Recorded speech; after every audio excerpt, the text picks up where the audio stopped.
அமைப்பில் ஐயா காமராஜருடைய இந்த நினைவு நாளில் பங்கெடுத்து பேசுவது நான் ஏற்கனவே சொல்லியிருக்கேன் யூடியூப்பில். நான் படித்த நாங்கள் வகுப்பு அந்த மத்தியான சோறு காமராஜர் ஐயா போட்ட சோறு தான் என்னை வாழ வச்சது. ஏன்னா எனக்கு அம்மா கிடையாது, 5 வயசுலேயே இறந்துட்டாங்க.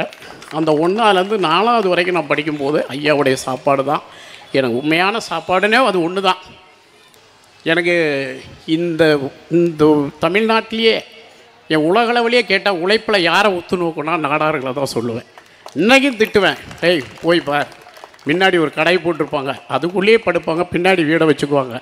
நான் இன்றைக்கி கோயம்பேடு மார்க்கெட்டுக்கு போயிட்டிங்களா 1 மணிலேருந்து மறுநாள் வரைக்கும் அந்த வியாபாரத்தில் யார் இருக்கிறாங்க, 1 மணிக்கு எந்திரிச்சு போகிற இன்னைக்கு எத்தனையோ ஜாதிகாரிங்க இருக்கலாம், ஆனால் இந்த அமைப்பை சார்ந்தவங்க தான் நாடார்கள் தான் அந்த கோயம்பேடவே நிரப்பிட்டுப்பாங்க. 1 மணிக்கே காய்கறி வாங்கிட்டு போய் அந்த வண்டியில் அவங்க அது மேலே தூக்கிட்டு போவாங்க. ஏன்னா அந்த அனுபவம் எனக்கு உண்டு. இந்த நாடாளுடைய உழைப்பை பார்த்து தான் எனக்கே உழைக்கணுங்கிற அந்த உத்வேகத்தை எடுத்துக்கிட்டேன். நான் ஒரு மனிதன் எப்படி நேர்மையாக கஷ்டப்பட்டு வரணுங்கிறதுக்கு இந்த தமிழ்நாட்டுக்கு தமிழக இளைஞர்கள் படிக்க வேணும்னா இந்த நாடாளும் நல்லா படிக்கணும். அவங்கள தான் படித்து பார்க்கணும்.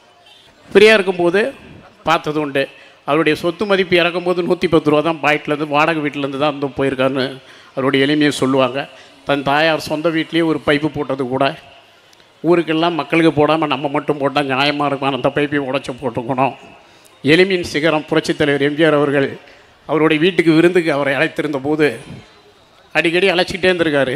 என்ன நீ ஒரு நாள் கூட வரமாட்டீங்கன்னு கேட்கும்போது ஐயா சொல்லியிருக்காங்க, ராமச்சந்திரா உன் வீட்டு உணவை பற்றி நான் கேள்விப்பட்டிருக்கேன், அறுசுவையில் பயங்கரமாக இருக்குமா, எல்லா ஐட்டமும் இருக்குமா உன் வீட்டில் நான்வெஜ்ஜில், ஆனால் நான் சாப்பிட்றது 2 இட்லி, அதுவும் மக்கள் பணம்பா, அதே போதும் எனக்கு, அந்த மாதிரி சுவைக்கெல்லாம் என் நாக்கு அடிமைப்படுத்த மாட்டேன், மன்னிச்சிருன்றாராம்.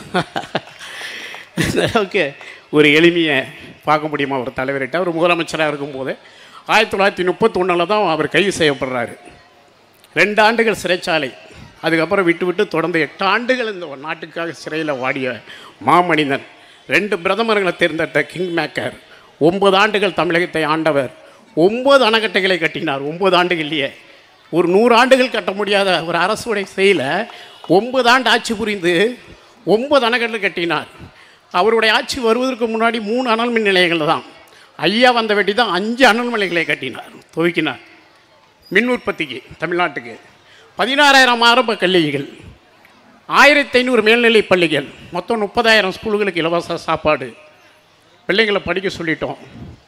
வராங்களான்னு கேட்குறாரு, எல்லாம் வேலைக்கு அனுப்புகிறாங்க, மத்தியானம் சாப்பாடு இல்லைன்னு. இன்றைக்கி எத்தனையோ சத்துணவு வந்துருக்கலாம். அதுக்கப்புறம் காலங்கள் மாறுது, இன்றைக்கி பிரியாணி வரைக்கும் சாப்பிட்டுட்டுக்கிறோம். ஆனால் அன்னைக்கு போட்ட அந்த கோதுமை சோறு, ஒரு நாள் கட்டிச்சோறு, அச்சு வெள்ளத்தை வாங்கி கோதுமை சொத்துக்குள்ளே பொழைச்சி விரலும் சூப்பி சாப்பிட்ட அந்த சுவையும் கொடுத்த மாமனிதர் அந்த ஐயாவை இந்த நேரத்தில் நினைத்து தலை வணங்கி நம்மெல்லாம் ஒப்புக்கு பேசாமல் அவரை உள்ளத்தில் ஏந்தி வாழணுன்னு தான் என்னுடைய அன்பு வேண்டுகோளாக உங்களுக்கு இருக்கின்ற. அவரை படித்தாலே போதும், எந்த ஆசையும் மனிதனுக்கு பிறக்காது. நான் கூட சொல்லுவேன், இன்னும் நிறையா விஷயங்கள் ஐயா பற்றி நான் படிச்சிருக்கிறேன். அவருடைய சைலன்ஸ் வண்டி கூட போலீஸ் பாதுகாப்பு இல்லாமல் போனவர். எக்மோரில் ஒரு தடவை முதலமைச்சராக இருக்கும்போது ரிக்ஷாவிலேயே போய் அவர் வீட்டில் இறங்கியிருக்கார். ரிக்ஷாவுக்கு எவ்வளோன்னு கேட்டிருக்கும் போது இவர் முதலமைச்சர்னு கூட தெரியாமல் நின்றுருக்கார் ரிக்ஷாக்கார். போன வெட்டி தான் சொல்லியிருக்கிறாங்க, இவர் தான் முதலமைச்சர் இந்த நாட்டுக்கு. இப்படி ஒரு அதிசயத்தக்க பிறவி மனிதர், மாமனிதருடைய வாழ்த்துக்களோடு வருகை புரிந்த உங்கள் வாழ்த்துக்களோடு என் வாழ்த்துக்களையும் இணைத்து அனைவருக்கும் வாய்ப்பளித்ததுக்கு, மீண்டும் எனக்கு வாய்ப்பளித்ததுக்கு நன்றி கூறி விடைபெறுகின்றேன். நன்றி, வணக்கம்.